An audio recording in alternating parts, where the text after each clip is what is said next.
Hey YouTube, and welcome to another video with myself, Microbox of X. I do apologise for the long period of not doing a videos. I've been suffering with a really bad back injury for the last 4 or 5 weeks, and I've been fighting that up and going to physio and everything, so I just haven't been able to do them, to be honest, so I do apologise for that. Also as well, I mean, we haven't done a Dragon X podcast for some time as well. I know the Welsh Gamer, he's been having some issues as well, so we are still around, we are still doing what we do. The Dragon X podcast hasn't gone anywhere. It's just unfortunate that you know, different things have happened, and for that reason there hasn't been one for a while, but there will be one soon. We've got E3 this time next week.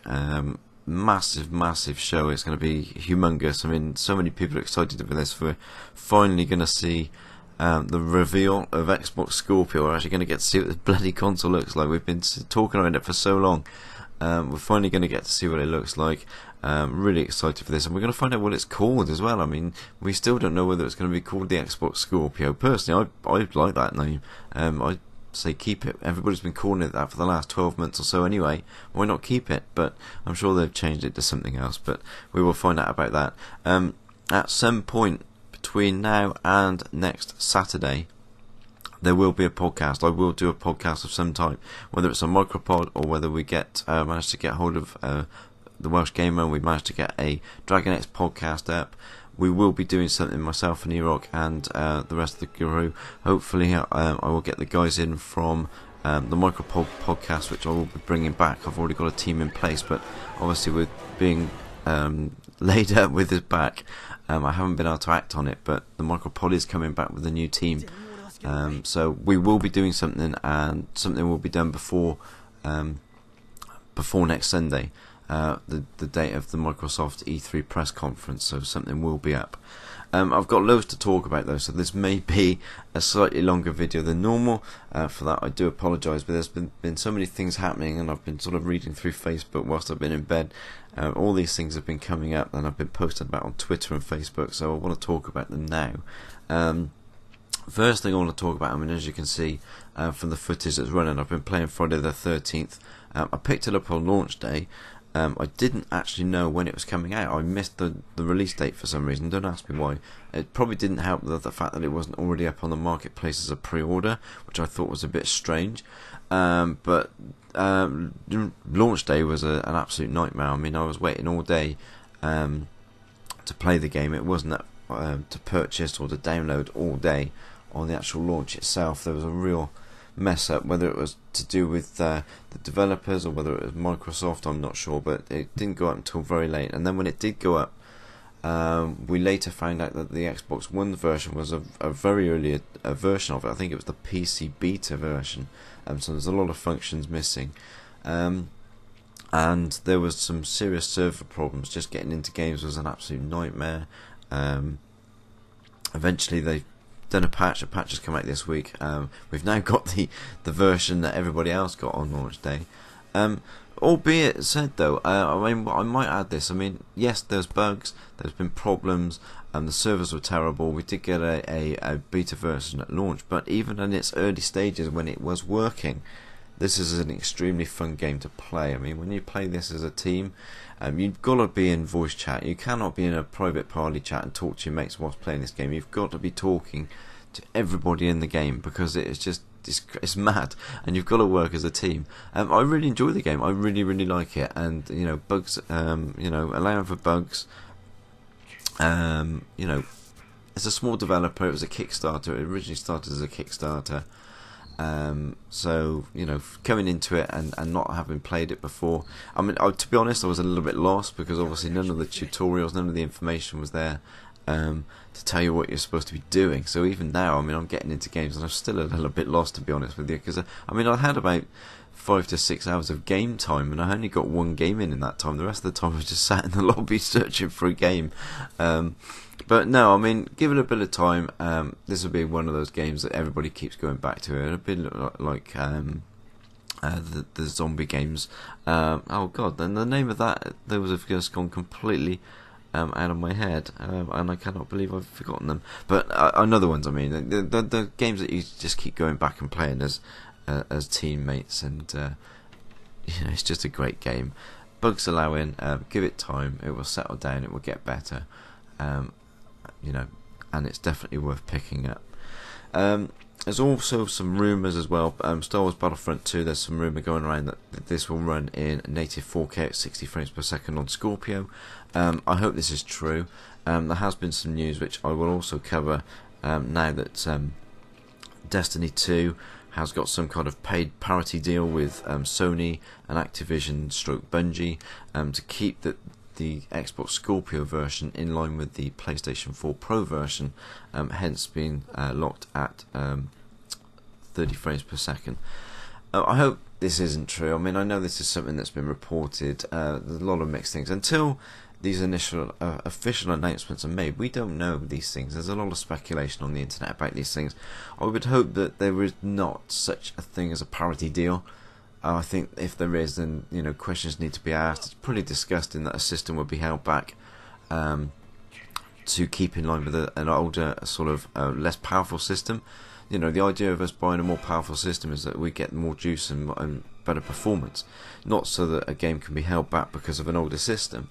I mean, you can imagine the PC guys going absolutely up in arms if there was parity deals between PC and console. You know, it doesn't matter how many thousands of pounds you spend on your PC, you know, the performance is going to be locked to the best possible console version. It's just ridiculous, and I hope this isn't the case. I mean, Sony do seem to be throwing money willy-nilly at all sorts of things at the moment. This wouldn't surprise me, this parity deal. Certainly not with the marketing deals that they're doing at the moment. I mean, they're just absolutely ridiculous, the amount of money that Sony are throwing at these marketing deals at the moment, these exclusive marketing deals. And I can sort of understand why Microsoft are interested in them. I mean, when you think that Sony are spending millions and millions of pounds on having exclusive marketing for a game that's coming out, and let's be honest, these aren't games that nobody knows are coming out. They're not new games. They're not games that people don't know are coming out on other systems. It just seems ridiculous that a company would throw so much money into just having exclusive marketing, because, you know, at the end of the day, we know they're coming out on all the systems. And Microsoft have basically turned around and said, and Phil Spencer's turned around and said, he'd rather use that money and invest it in games than on marketing. And I fully agree with him. You know, I know some people have got their backs up about this and said, why aren't Microsoft pushing more for this exclusive marketing deals? We don't need them. We do not need to know that, you know. At the end of the day, when I know Star Wars Battlefront 2 is coming out, I don't give a shit about advertised or advertisement in newspapers or magazines or on the internet or on the cinema. I'm buying the game anyway on the Xbox One. I know it's coming out on the Xbox One. I'm buying it on that console. I'm not just going to think, oh well, the exclusive marketing is only for Sony, so I'm going to get rid of my Xbox One and buy a Sony because they got the marketing. That's bullshit.